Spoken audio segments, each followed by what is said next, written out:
Doctor Horacio Báez, buen día. Claro. Alejandro Gil, Ana Gutiérrez y Gustavo Torres los saludan de FM Ágora. Bueno, mucho gusto. ¿Cómo les va? Muy bien, doctor. Presentarlo a usted sería largo en cuanto a currículum. Vamos a hablar solamente de un parcito de temas para...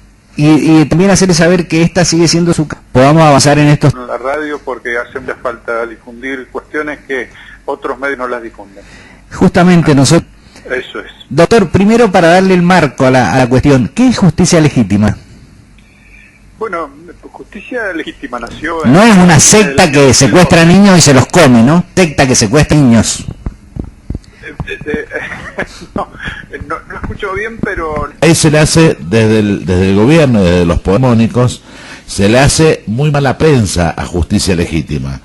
Como muy que son mala prensa, abolicionistas, con como... éxito. La mala prensa que han hecho con éxito le han tenido mucho miedo porque justamente se trata de una reacción en favor de tratar la democratización del Poder Judicial, que tanta falta hace, y eso parece que ha golpeado fuerte a algunos medios hegemónicos y poderes económicos. El Poder Judicial, en las condiciones que está, ayuda a que se desarrollen programas económicos, políticas antipopulares, neoliberales, que le hacen mucho daño al país y a las personas, fundamentalmente, a las personas. El Poder Judicial está para defender los derechos de las personas en última instancia. Es el último intérprete de la Constitución Nacional y la Constitución Nacional tiende a proteger al ser humano, especialmente en condiciones de individualidad, cuando es la mayor necesidad de defensa una persona cuando se queda sola frente a un problema vivido.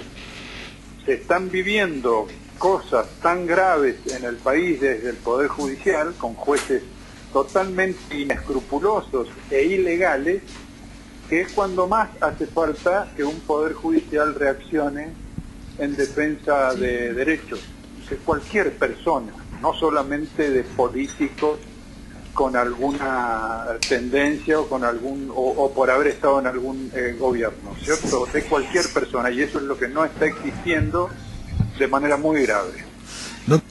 Donde tenemos un gobierno que arrancó, y en esto tenemos que asumir la parte de costo que nos puede llegar a tocar, que arrancó aprobando una ley de derribos que es ni más ni menos que la pena de muerte sin juicio previo, Sí, con otro nombre, ¿sí? Ni más ni menos, sí. Que hoy el presidente de la Nación felicita a un homicida al que el pueblo le da un uniforme y un arma, a un homicida prima facie, porque cuando uno ve la filmación y ve que le tira por la espalda, dice, guarda, que acá no hubo legítima defensa y el mal que se produce es mucho peor que el que se pretende evitar, que lo que se quería evitar era que se fugara de la escena del crimen.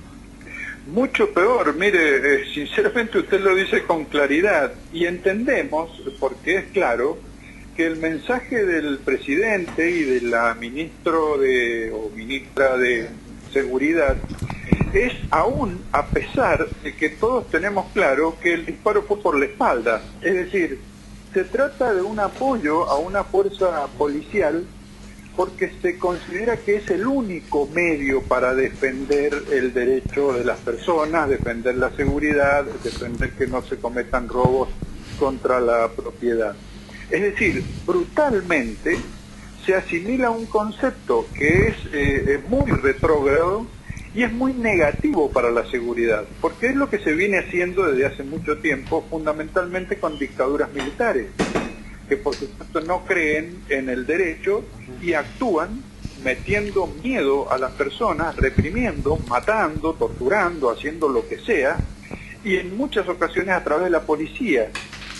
Porque la policía ha sido una herramienta permanente de ese sistema de seguridad. Las Fuerzas Armadas han actuado durante dictaduras al mando de todo, pero en épocas como esta, en que tenemos una formal democracia, las fuerzas policiales son la herramienta que queda para llevar adelante esas acciones brutales, antipopulares y dirigidas contra cierta cantidad de gente, pobres, jóvenes, que viven en general en barrios marginales, delitos más torpes, a veces muy graves, pero los delitos más torpes y fáciles de investigar, y entonces se recurre a esa seguridad y se sigue de esa manera una opinión pública que en realidad quiera ante un delito han ido convenciendo de que la policía es floja cuando no mata, es floja cuando no detiene, el juez es flojo cuando no deja. Declaraciones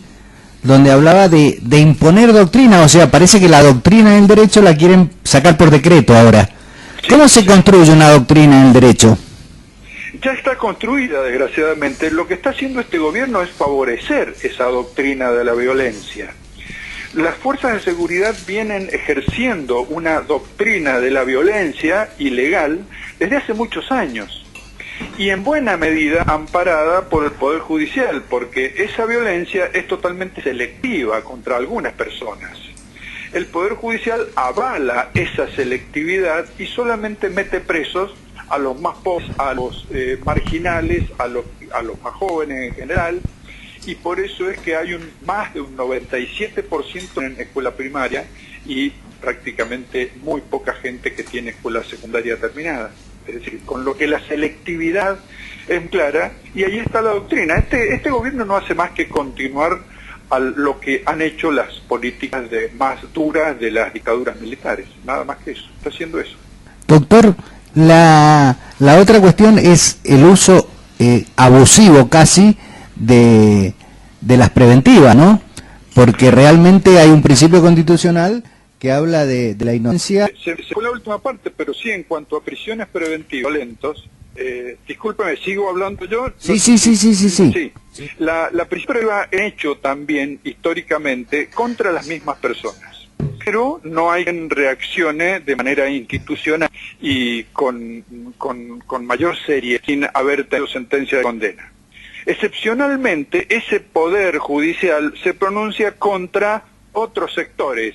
En este caso, poder avalar la política de otro sector, poner escrúpulos en privar de libertad a las personas para lograr objetivos políticos.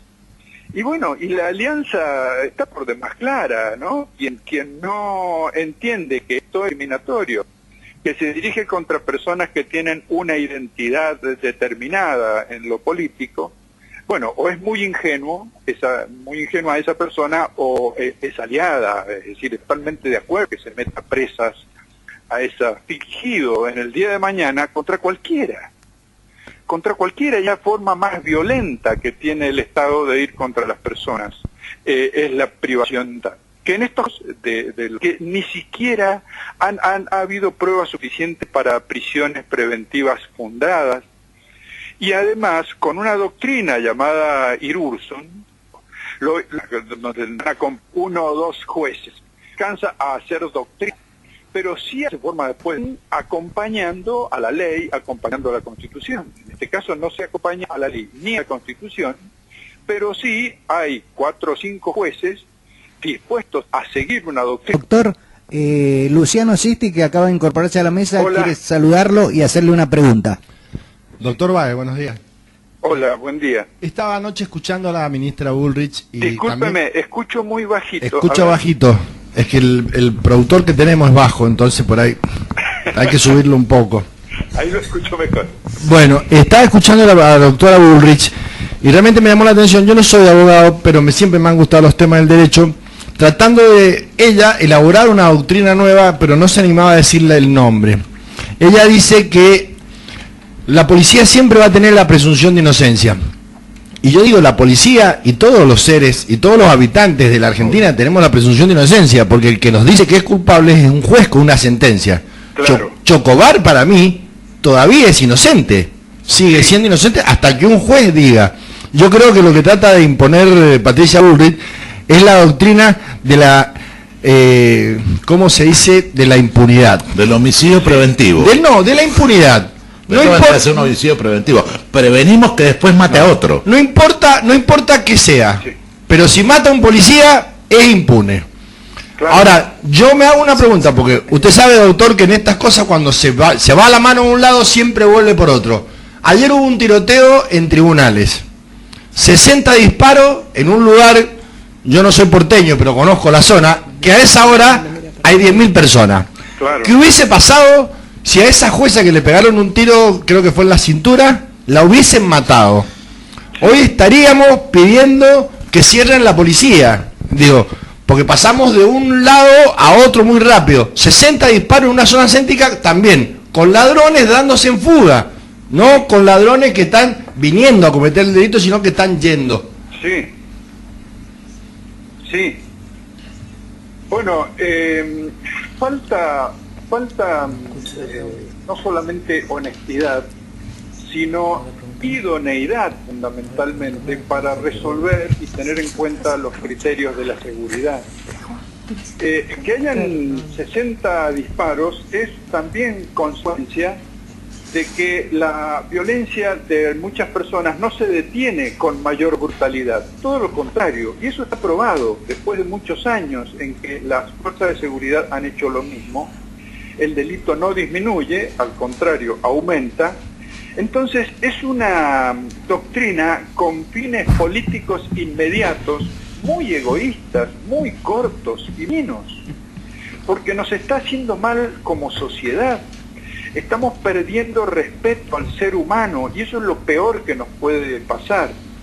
Serían muy grandes las consecuencias de que respetáramos al ser humano, sencillamente como lo solicita la Constitución Nacional, que es un programa revolucionario si lo comparamos con lo que está pasando en este gobierno nacional y lo que están promoviendo.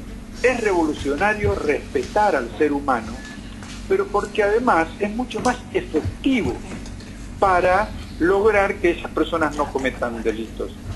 Yo he sido juez penal durante muchos años y le aseguro que he tenido contacto con muchísima gente muy humilde, que son los candidatos del Poder Judicial Penal, y uno nota que son personas que cuando el sistema penal reacciona de manera respetuosa, lo valoran, son gente en general muy joven, que tiene racionalidad y que tiene capacidad para entender a un sistema penal, incluso cuando los condena. Porque usted, mire, hay una cuestión, un fenómeno social muy importante, no hay reacción contra fiscales y jueces de parte de personas sometidas a procesos penales o condenados. Y eso que muchas veces hay injusticia, pero hay un sentido de racionalidad y justicia de parte de las personas más humildes que entienden que si los detienen y les prueban el delito, pueden ir presos porque así está previsto en el Código Penal. Pero eso lo respetan como respuesta del Poder Judicial. Ahora, cuando la respuesta del Poder Judicial sea mecánica, brutal, y se siga estimulando, como este gobierno nacional está estimulando, se va a perder esa racionalidad por parte de las personas que tienen tendencia a cometer delitos porque viven en una situación de inseguridad. Y más en la actualidad política en que las personas en general no tienen proyección política, no tienen proyectos de vida para su vida, para la vida de su familia. Es muy grave todo eso, y este gobierno es inescrupuloso en ese sentido, no le importa. Proceden porque pueden tener votos de aquí a 1 o 2 años, siguiendo esa opinión pública tergiversada y formada por los medios. Doctor, los excesos en las preventivas, la doctrina Bullrich, para ponerle algún título, todas estas cosas que nos pasan, fiscales y jueces vitalicios, ¿no nos venimos mereciendo a esta altura una reforma constitucional? O sea, déjenos un mensaje esperanzador de cómo salimos de todo esto donde estamos metidos. Sí, claro. Bueno, mire, salimos respetando el sistema penal, siendo conscientes de que es la herramienta más dura y más violenta que tiene el Estado para reaccionar contra el delito, y entonces lo primero que hay que hacer es ser idóneos jurídicamente. Idoneidad, que es la única condición que exige la Constitución Nacional para ser funcionarios. Si fuéramos todos idóneos, no es que yo me esté considerando el único idóneo, sino estoy diciendo qué es idoneidad, es respeto a la Constitución. Si empezáramos respetando la Constitución, es decir, las libertades humanas y los derechos humanos en primer lugar, ya tendríamos un principio de solución de fondo. Ahora, el siguiente es políticas sobre el Poder Judicial que impacten realmente, que hagan tomar conciencia a los integrantes del Poder Judicial de que son la última garantía de legalidad para las personas, y eso se hace a través, por ejemplo, de hacer que las funciones judiciales y fiscales sean temporáneas. Es posible esa solución, en la medida en que se haga bien, por supuesto, y no sea un sancoche hecho de un día para el otro, porque entonces podríamos caer en degeneraciones, en tratar de ser juez diciendo lo que a la gente le gusta y nada más, y después para permanecer, hacer las cosas que a la gente le gustan. Entonces, la solución no es mágica, es cultural, está con el tiempo. Doctor, ¿cómo le va? Ana Gutiérrez. Le hago la última. ¿Cómo va lo tema de los compañeros de la Tupac, de Nelly de Rojas? Sí. ¿Cómo están ellos con el tema? Mendoza, notaciones que se hacían contra Nelly de Rojas y muchos miembros de la Tupac, Amal de Mendoza, por parte de la fiscal y de un procurador fiscal de la provincia que está por el gobierno Che Guevara, Tupacita, es decir, es una organización política y lo dice a todas luces. Sí. Acá, por suerte, esta Cámara entendió que no había delito de imputación, se consideraban delitos califica como esta. Ahora, quedaron en libertad las personas, pero les han destruido los organismos de personas, les han clausurado talleres donde tenían las herramientas de trabajo, es decir, muchísimo y hace mucho daño. Entonces, en Mendoza, por suerte, o bueno, porque lo resolvió un buen tribunal, no ocurre lo que sigue ocurriendo en Jujuy. Ahora que enganchamos su celular, que lo llamamos seguidito pero siempre ayuda y esclarece. Un abrazo grande y a sus órdenes. Le agradezco muchísimo, bueno, en primer lugar sus conceptos, pero además que me llamen para tratar de aclarar ciertas cosas, o por lo menos desde el punto de vista nuestro. Gracias, Doc. Un abrazo. Un gusto. Hasta luego.